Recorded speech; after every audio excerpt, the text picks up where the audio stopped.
Hey guys, welcome to government jobs ज्ञान YouTube channel. Guys, आज की इस वीडियो में हम बात करेंगे यूको बैंक के new recruitment notification online form apply process के बारे में। जी हाँ दोस्तों, यूको बैंक ने लोकल बैंक ऑफिसर एलबीओ के 250 खाली पदों को भरने के लिए नोटिफिकेशन रिलीज कर दिया है। कैसे आप इस भर्ती के लिए अपने ऑनलाइन फॉर्म अप्लाई कर सकते हो, इसकी पूरी जानकारी हम आपको स्टेप बाय स्टेप रजिस्ट्रेशन से लेकर प्रिंट तक इस वीडियो में देंगे। बस आपको इस वीडियो को स्किप किए बिना शुरू से लेकर एंड तक देखना है। उसके बाद वीडियो पसंद आए तो इसे लाइक और शेयर कर दें। चैनल पर नए हो तो इसे सब्सक्राइब कर ले। साथ ही जो प्रॉब्लम्स यहाँ पर आपको फॉर्म अप्लाई करते हुए फेस हो रही है, उन सभी का हल आपको इस वीडियो में मिल जाएगा। और हम आपको ये भी बताएंगे कि कौन सी वो कॉमन मिस्टेक है जिसे करने से आपके एप्लीकेशन फॉर्म रिजेक्ट हो सकते हैं। उसे अवॉइड करते हुए आपको अपना फॉर्म अप्लाई करना है। तो बिना कोई वक्त गंवाए चलिए शुरू करते हैं। आपको इस वीडियो के डिस्क्रिप्शन बॉक्स में हमारी वेबसाइट IND-sarkarinokri.in के इस पेज का लिंक मिल जाएगा। यहाँ पर आपको इस भर्ती के रिगार्डिंग सभी डिटेल्स प्रोवाइड करा दी गई है। यूको बैंक के अंतर्गत लोकल बैंक ऑफिसर एलबीओ के 250 खाली पदों को भरने के लिए भर्ती होने जा रही है।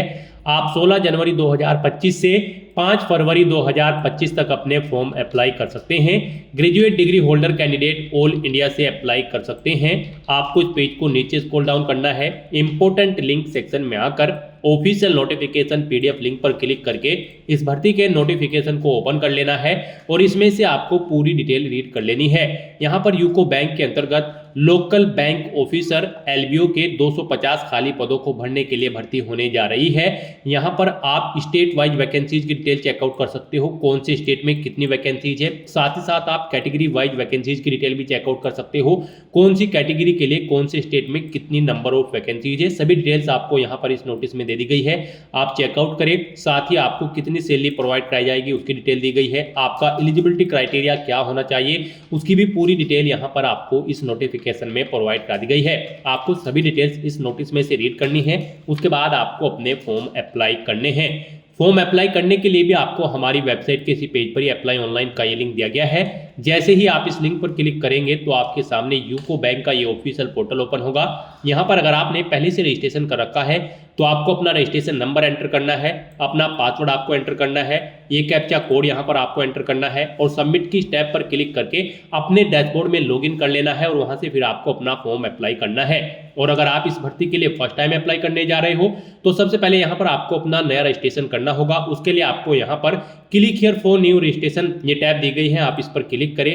आपके सामने रजिस्ट्रेशन का फॉर्म ओपन होगा। यहाँ पर आप अपना फर्स्ट नेम एंटर करें, फिर उसे कंफर्म करें एक बार फिर से एंटर करके। उसके बाद अगर आपका मिडिल नेम लास्ट नेम है तो आप एंटर करके उन्हें कंफर्म कर लें, नहीं है तो आप इन कॉलम्स को खाली छोड़ दें। उसके बाद यहाँ पर आपको अपना मोबाइल नंबर एंटर करना है, उसे भी कंफर्म कर लेना है। कोई अल्टरनेट मोबाइल नंबर है तो वो एंटर कर दें, नहीं है तो इस कॉलम को खाली छोड़ दें। फिर यहाँ पर आपको अपनी ईमेल आईडी के शुरू के कैरेक्टर एंटर करने हैं और सेकंड कॉलम में से आपको डोमेन नेम सेलेक्ट कर लेना है। उसके बाद आपको अपनी कंप्लीट ईमेल आईडी यहाँ पर एंटर कर देनी है। फिर यहाँ पर आपको ये सिक्योरिटी कोड एंटर करना है और सेव एंड नेक्स्ट ऑप्शन पर क्लिक कर देना है। नेक्स्ट आपके सामने यहाँ पर कुछ इस तरह से इंटरफेस ओपन होगा। आपको एक यूजर आईडी और पासवर्ड आपके रजिस्टर्ड मोबाइल नंबर और ईमेल आईडी पर सबमिट कर दी गई हैं। आपको उन्हें केयरफुली नोट डाउन करके रख लेना है फ्यूचर यूज के लिए। और यहाँ पर अब आपको अपना फोटो और सिग्नेचर अपलोड करने हैं। उनके लिए आपको गाइडलाइन दी गई है। आप guideline for scanning the photograph and signature इस लिंक पर क्लिक करें, ये पीडीएफ ओपन होगी। यहाँ से आप गाइडलाइन चेक करें। आपका फोटो यहाँ पर 4.5 सेंटीमीटर इंटू 3.5 सेंटीमीटर इसका साइज होना चाहिए और आपके फोटो का यहाँ पर साइज 20 से 50 केबी के बीच में होना चाहिए। डायमेंशन उसका 200 इंटू 230 पिक्सल होना चाहिए। और सिग्नेचर की अगर बात करें तो सिग्नेचर भी आपके 10 से 20 केबी के बीच में होने चाहिए और डायमेंशन उनकी 140 इंटू 60 पिक्सल होनी चाहिए। तो यहाँ पर इन गाइडलाइंस को ध्यान में रखते हुए आपको अपना फोटो सिग्नेचर अपलोड करने हैं। आपको यहाँ पर चूज फाइल बटन पर क्लिक करना है, फाइल को सिलेक्ट करना है और अपना फोटो अपलोड कर देना है।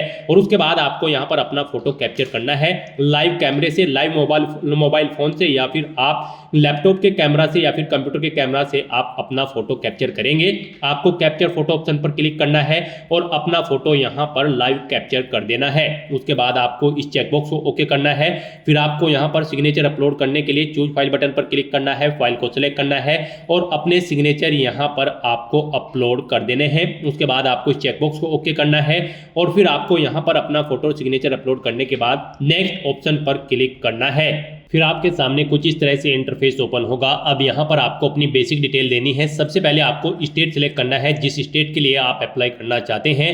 एलबीओ की इस पोस्ट के लिए आप स्टेट सेलेक्ट करें। फिर उसकी लोकल लैंग्वेज क्या आपको आती है, मराठी, तो यहाँ पर आप ऑप्शन सेलेक्ट करें। फिर आपसे पूछा गया है कि क्या आपको प्रोफिशिएंसी है वहाँ की लोकल लैंग्वेज, जिस स्टेट के लिए आप अप्लाई कर रहे हो उस स्टेट की लोकल लैंग्वेज को आप रीड, राइट और स्पीक करना जानते हैं, तो यहाँ पर आपको यस ऑप्शन सेलेक्ट करना है। फिर आपसे पूछा गया है आपके पास 10वीं और 12वीं में एक सब्जेक्ट के रूप में थी उस स्टेट की लोकल लैंग्वेज, जिस स्टेट के लिए आप अप्लाई करने जा रहे हो, तो यहाँ पर आपको यस ऑप्शन सेलेक्ट करना है। फिर आपको अपनी कैटेगरी सेलेक्ट करनी है।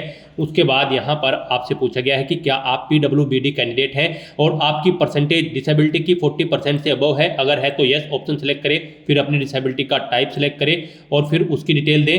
नहीं, आप अगर पीडब्ल्यूबीडी कैंडिडेट हैं तो आपको यहाँ पर नो ऑप्शन सेलेक्ट करना है। फिर आपको ये डिटेल्स प्रोवाइड नहीं करानी है। फिर आपसे पूछा गया कि क्या आप disability covered under the definition of section 2 के अंतर्गत आते हैं। अगर आते हैं तो आप यस करें, नहीं तो आप नो ऑप्शन यहाँ पर सेलेक्ट कर लें। उसके बाद आपको इस पेज को नीचे स्क्रॉल डाउन करना है। यहाँ पर आपसे कुछ क्वेश्चन पूछे गए हैं, आपको इनके आंसर यस या नो में प्रोवाइड कराने हैं।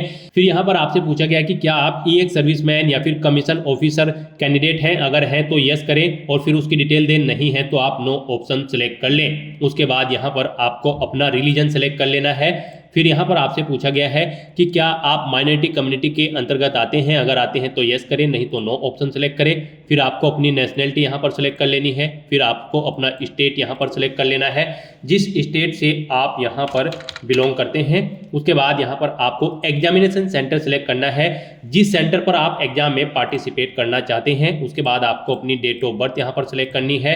फिर यहाँ पर आपको अपना जेंडर सेलेक्ट करना है। जेंडर सेलेक्ट करने के बाद यहाँ पर आपसे पूछा गया है कि क्या आपके जुड़वा भाई बहन हैं। अगर हैं तो आप यस करें और फिर उनका नाम और जेंडर सेलेक्ट करें। नहीं है तो आप यहाँ पर नो ऑप्शन सेलेक्ट करें। उसके बाद आपको अपना मैरिटल स्टेटस देना है, आप मैरिड हो या फिर अनमैरिड। उसके बाद आपको अपने फादर का नाम यहाँ पर एंटर करना है। फिर आपको यहाँ पर अपनी मदर का नाम एंटर करना है। उसके बाद यहाँ पर आपको अपना कोरोस्पोंडेंस एड्रेस एंटर करना है। फिर आपको अपना परमानेंट एड्रेस एंटर करना है। और अगर आपका परमानेंट एड्रेस आपके कोरोस्पोंडेंस एड्रेस के अकॉर्डिंग सेम है तो आप यहाँ पर same as address for correspondence इस चेकबॉक्स को ओके करें। ऑटोमेटिकली आपका परमानेंट एड्रेस आपके कोरोस्पोंडेंस एड्रेस के अकॉर्डिंग फिल हो जाएगा। उसके बाद यहाँ पर आपको अपना जीएसटी इनवॉइसिंग एड्रेस सेलेक्ट कर लेना है। आप कोरोस्पोंडेंस एड्रेस पर कम्युनिकेट करना चाहते हैं या फिर परमानेंट, आप ऑप्शन सेलेक्ट करें। उसके बाद यहाँ पर आपको आपकी कैटेगरी के अकॉर्डिंग आपकी एप्लीकेशन फीस का अमाउंट शो कर दिया जाएगा। इन सभी डिटेल्स को फिल करने के बाद आपको वैलिडेट योर डिटेल्स इस ऑप्शन पर क्लिक करना है। अपनी सभी डिटेल्स को वैलिडेट कर लेना है और फिर आपको सेव एंड नेक्स्ट ऑप्शन पर क्लिक कर देना है। नेक्स्ट यहाँ पर आपको अपनी क्वालिफिकेशन की डिटेल देनी है। गाइस, यहाँ पर लोकल बैंक ऑफिसर की इस पोस्ट के लिए आपके पास ग्रेजुएट डिग्री होनी जरूरी है किसी भी डिसिप्लिन के अंतर्गत किसी वेल रिकॉग्नाइज्ड यूनिवर्सिटी से। तो यहाँ पर आपको अपनी सबसे पहले ग्रेजुएशन की डिटेल देनी है। यहाँ पर आपको बताना है आपने अपनी ग्रेजुएशन यहाँ पर किस सब्जेक्ट या फिर स्ट्रीम में पास आउट की है, आर्ट, साइंस या फिर कॉमर्स। आप ऑप्शन सेलेक्ट करें। फिर कब आपने पास आउट की है वो डे, मंथ और ईयर आप सिलेक्ट करें। उसके बाद यहाँ पर आपको कितने % मार्क्स आपने ऑब्टेन किए हैं वो आप एंटर करें। फिर यहाँ पर आपकी कौन सी क्लास आई है उसमें फर्स्ट, सेकंड आप ऑप्शन सेलेक्ट करें। उसके बाद यहाँ पर आपको अपनी पोस्ट ग्रेजुएशन की डिटेल प्रोवाइड करानी है। अगर आपने पोस्ट ग्रेजुएशन कर रखी है, नहीं कर रखी है तो आप इस सेक्शन को खाली छोड़ दें। कोई अदर क्वालिफिकेशन या डिग्री या फिर डिप्लोमा कर रखी है तो उसकी डिटेल आप दे सकते हैं, नहीं है तो आप इसे भी खाली छोड़ दें। फिर यहाँ पर आपको अपने एक्सपीरियंस की डिटेल प्रोवाइड करानी है।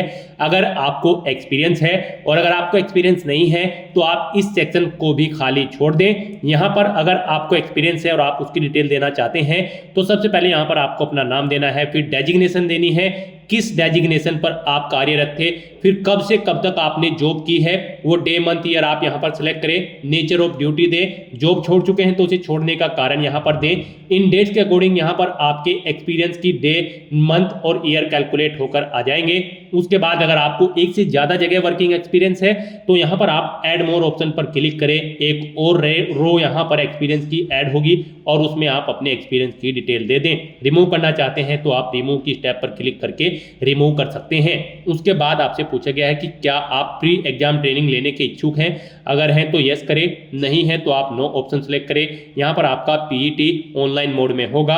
उसके बाद यहाँ पर आपको अपनी लैंग्वेजेस की डिटेल प्रोवाइड करानी है। यहाँ पर जिस स्टेट के लिए आप अप्लाई करने जा रहे हैं उसकी लोकल लैंग्वेज आपको रीड, राइट और स्पीक आनी जरूरी है। उसके बाद आप जो भी लैंग्वेज जानते हैं वो यहाँ पर आप एंटर करें और उनकी डिटेल दें। फिर यहाँ पर आपको अपनी सभी डिटेल्स फिल आउट करने के बाद वैलिडेट योर डिटेल ऑप्शन पर क्लिक करना है। अपनी सभी डिटेल्स को वैलिडेट कर लेना है और फिर आपको सेव एंड नेक्स्ट ऑप्शन पर क्लिक कर देना है। नेक्स्ट आपको आपके एप्लीकेशन फॉर्म का पूरा प्रीव्यू यहाँ पर शो कर दिया गया है जो आपने पीछे डिटेल्स प्रोवाइड कराई है। आपको सभी डिटेल्स चेकआउट करनी है। कहीं पर कोई मिस्टेक है तो आप बैक बटन पर क्लिक करके एडिट कर सकते हैं, नहीं तो आपको आई एग्री चेकबॉक्स को ओके करना है और फिर आपको कंप्लीट रजिस्ट्रेशन इस ऑप्शन पर क्लिक कर देना है। उसके बाद यहाँ पर आपको अपने डॉक्यूमेंट अपलोड करने हैं। यहाँ पर आपको अपना लेफ्ट थंब इंप्रेशन और handwritten declaration document upload करना है। इनके लिए आपको गाइडलाइन दी गई है। आप guideline for document upload link पर क्लिक करें, ये पीडीएफ ओपन होगी। यहाँ पर आप चेकआउट कर सकते हो। आपका left thumb impression 240x240 dimension उसकी होनी चाहिए, जेपीजी या फिर जेपीईजी फॉर्मेट में होना चाहिए और आपकी फाइल का साइज यहाँ पर 20 KB से 50 KB के बीच में होना चाहिए, यानी कि वो फाइल आपकी 3 सेंटीमीटर इंटू 3 सेंटीमीटर होनी चाहिए उसकी विड्थ और हाइट। और आपका जो handwritten declaration document image होगी वो भी यहाँ पर जेपीजी या फिर जेपीईजी फॉर्मेट में होनी चाहिए। डायमेंशन उसका 800x400 पिक्सल में होना चाहिए 200 DPI में, यानी कि उसका साइज 10 सेंटीमीटर इंटू 5 सेंटीमीटर होना चाहिए। विड्थ उसकी 10 सेंटीमीटर और हाइट उसकी 5 सेंटीमीटर होनी चाहिए।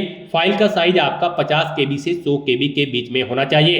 गाइस यहाँ पर आपको इन गाइडलाइन को ध्यान में रखते हुए अपने डॉक्यूमेंट अपलोड करने हैं, अदरवाइज आपका एप्लीकेशन फॉर्म यहाँ पर रिजेक्ट हो सकता है। मोस्टली कैंडिडेट इसी सेक्शन में गलती करते हैं, उनको दी गई गाइडलाइंस के अकॉर्डिंग अपने डॉक्यूमेंट अपलोड करने होते हैं, अदरवाइज उनके एप्लीकेशन फॉर्म रिजेक्ट होने के चांसेस रहते हैं। तो यहाँ पर आपको चूज फाइल बटन पर क्लिक करना है, फाइल को सेलेक्ट कर लेना है और 1 बाय 1 करके अपना लेफ्ट थंब इंप्रेशन और अपना जो हैंड रिटन डिक्लेरेशन डॉक्यूमेंट है उन्हें यहाँ पर अपलोड कर देना है।